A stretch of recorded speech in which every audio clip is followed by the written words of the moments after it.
Joining us now is Ian O'Connor, the author of a new book on Aaron Rodgers titled Out of the Darkness, The Mystery of Aaron Rodgers. It's available everywhere on August 20th. Ian, thanks for joining us. Thanks, guys. I'm going to start with one of my favorite sentences of the book. You ready? Okay. Well, Rodgers was the most compelling and polarizing figure in professional football, hands down, and he has been for years. I wrote this book to explain why. What did you learn about Aaron Rodgers? Well, one thing is that I didn't realize how many players in the league loved the guy. And I ran into a longtime NFL official who's been around the league for a long time and knows hundreds upon hundreds of players. And he said, I actually can't stand Aaron Rodgers from a distance. I don't like the guy. I don't like his stances, particularly on the vaccine. But I have to admit, I've never met an NFL player who doesn't like him.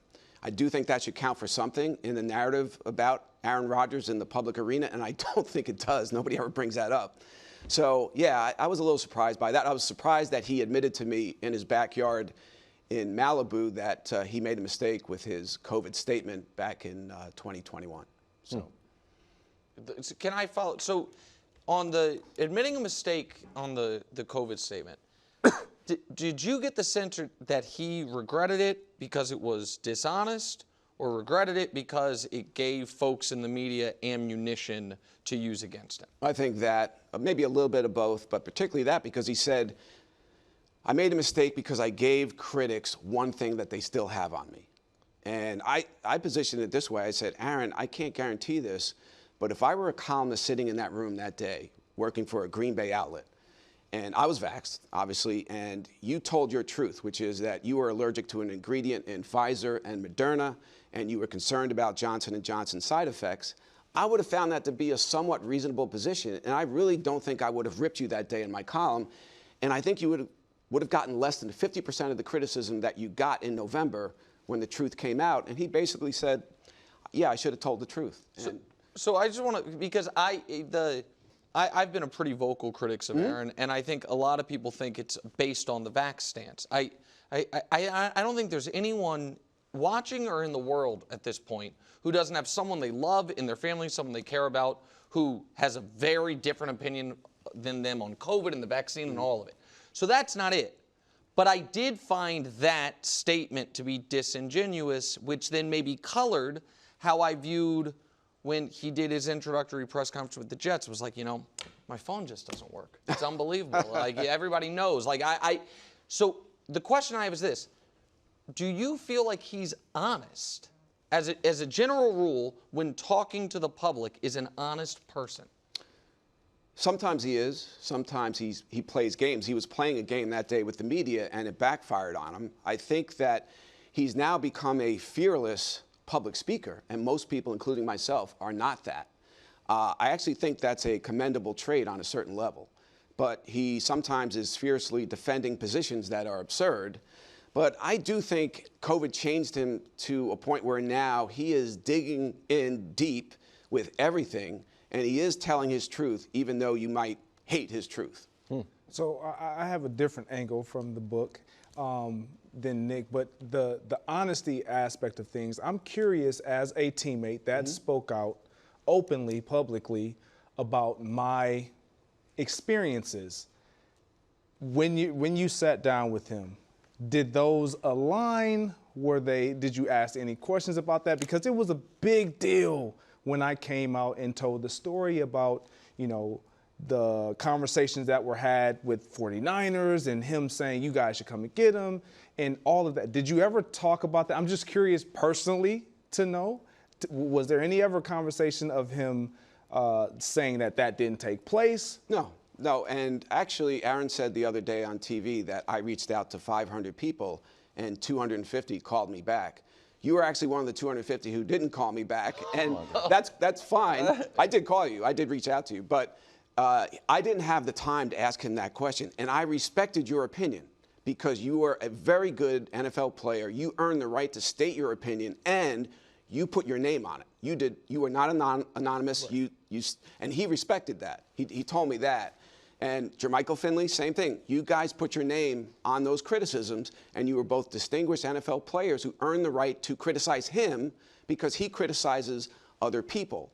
So I didn't feel like I needed to challenge that or ask his opinion to shoot you down because I respected what you did. You told your truth and put your name on it. Another question I have, like when you're talking to some of these individuals, did you ever get a sense, because this is kind of my thoughts, and I won't say my thoughts, but did you ever get a sense of, well, they don't really want to say fully and truthfully and wholeheartedly, honestly, what it was or what a thing is as it pertains to Aaron Rodgers because of possibly their relationship? Right, and fearing that there would be consequences. Correct. So I respected you for doing that too, because there might have been consequences.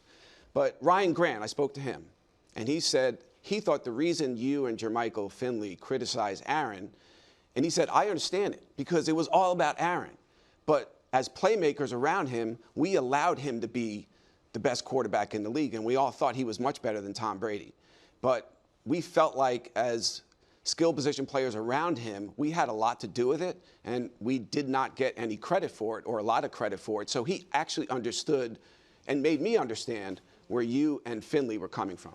Yeah, so I just, if I may, just to clear it up. So for me, it wasn't even that. It was more along the lines of just stating what was true in an experience, simply because of how my relationship was when we first started and what it turned into as he kind of blew up.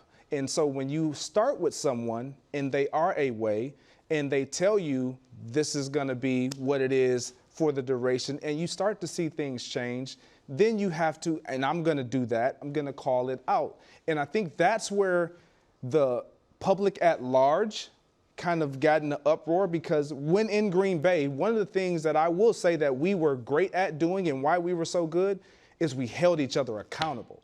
And once the core group started to disperse, there was a lack of accountability. And so I think for me, the departure and all the things and how that happened, the reason I felt so adamant about that is because I thought that accountability was always going to be had. And I never thought that someone that was in my relationship, in my inner circle, would offer me or kind of dismiss me to some other team. He never should have said that to the defensive player that day about you, because we always talk about Aaron only has one ring. He'd have no rings without Greg. He made the biggest catch on the biggest throw he ever made in the Super Bowl on 3rd and 10, and you had the 2 touchdown receptions. You got blasted by Palomalu on one of them and held on. So without you, he has 0 rings. So if for no other reason than that, he never should have said that. Yeah, and I'll end with that. That was good. Just really quick. This is great. I never want, because I always wanted the opportunity to kind of clear this up with Aaron, not with everybody else, but as it pertains to Aaron Rodgers, like I've never not said he wasn't a great player or he's not a good individual. It was more me just being honest about an experience which is my truth, my fact, my lived experience. And it was hard for me to say some of those things, but I felt like the way, in full transparency, the way that I was handled, I was hurt, and you know what? I'm just hurt people. Mm-hmm. And I'm going to say something that's going to hurt you. And so a lot of it sometimes get kind of misunderstood because there's no full context. And I know we don't have time to do all of that, but I'm looking forward to reading the book. I'm glad you got the opportunity. And by the way, I realize you did not owe me a damn thing. You did not owe me a return. That was the other thing I wanted to say. Because I remember being reached out to. Okay. And at this time, I'm like, I'm not talking about another thing about Aaron Rodgers because it's going to get spun the wrong way. Because everybody, I talk glowingly more about him, But I knew that. And I tried to get that across in the message, but it was lost in translation, I guess. Maybe in the paperback stuff that Greg is pouring out of his heart. I got you for that. Ian, the ayahuasca and the darkness retreat felt like it came to me, and when I heard it and the way Aaron talks about it, it feels like he's being pretty vulnerable, and it was really an emotional thing for him. And I felt like it was met with, and we might be a little bit guilty of this, mockery largely. Do you think the media got that wrong, and is there something that you uncovered on how important those experiences were to Aaron? Well, just yesterday, I hope he doesn't mind me mentioning his name, one of his best friends, his teammate at Cal, Steve Levy, told me he thought ayahuasca made Aaron a better person. And he's never tried it. I've never tried it. Jordan Russell, one of his best friends, went to Peru, went through the experience, came back and said to Aaron, you have to try this. So Aaron goes to Peru with Danica Patrick, his girlfriend at the time, and he sits for a number of ceremonies, and he says, it made me a better person, a better football player, a spiritual cleansing, if you will, and improved relationships. The only thing I'm surprised at is that it didn't improve his relationship with family members. But I do think he believes fully, and his friends do, that ayahuasca made him a better person and better friend. The darkness retreat, after 2 days, I think he had enough. He stayed there 4 days, and he admitted the last couple were a little bit too much. But yeah, I agree with you. I did not mock that because I'm open-minded to different things. And even though I never did it or tried it, I thought that I'm fine with it, and I think most people should have been. So I have one other thing I'm just truly curious about. So I'll reveal, since Greg was so vulnerable and honest here, I'll reveal something I don't think I've ever revealed, which is I think it's the statute. I'm looking at my phone because I want to pull up the exact message. I think the statute of limitations on this is up, where it's okay.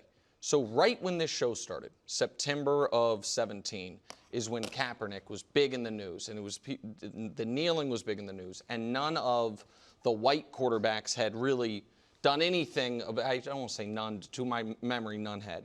And I had something on the show very early on, kind of passionate defense on what Colin was actually trying to do that wasn't disrespect to the military. And out of nowhere, a message from Aaron Rodgers. I'd been on TV at that point for 2 weeks. Respect for what you said today and about how the media and people are making this about the military and distracting from the real issues. Keep speaking the truth, and then a fist emoji. And I wrote back basically, thank you, and that's the entirety of our relationship. So that gave me a very, interesting perspective on who he was and who he was comfortable, because he then said something similar at the press conference, but still was very cautious about what he would or wouldn't say. To go from there to where he is now, which is willing to say seemingly anything, and, as at least in my perspective, some truly crazy theories, not forget the vaccine, just general conspiracy theory stuff. Do you get a sense of when and how that transition happened? Was it radicalized by COVID? Was it the internet brain? Like in a relatively short period of time, that's a big change in personality. What do you think was the cause of that? I think it was COVID. If COVID hadn't happened, I think we'd have a different human being in front of us. I really believe that. And Aaron Rodgers might have been the only white superstar in sports who said that the owners were keeping Colin Kaepernick out of the league because of his position. Yeah. And he never got any credit for that. And I believe he said that to Mina Kimes. And he was involved in a charitable cause supporting victims of the war in the Congo. How many stars, white stars, ever cared about that? And he rebuked Drew Brees and his stance on protest during the anthem. So how it turned, I really think COVID changed his life. Those 4 words, yeah, I've been immunized, created the battle that wasn't there before. And a lot of liberal media members who actually liked Aaron Rodgers and praised him turned on him. And once that happened, he wanted to fight the war. And he was a willing participant in that war.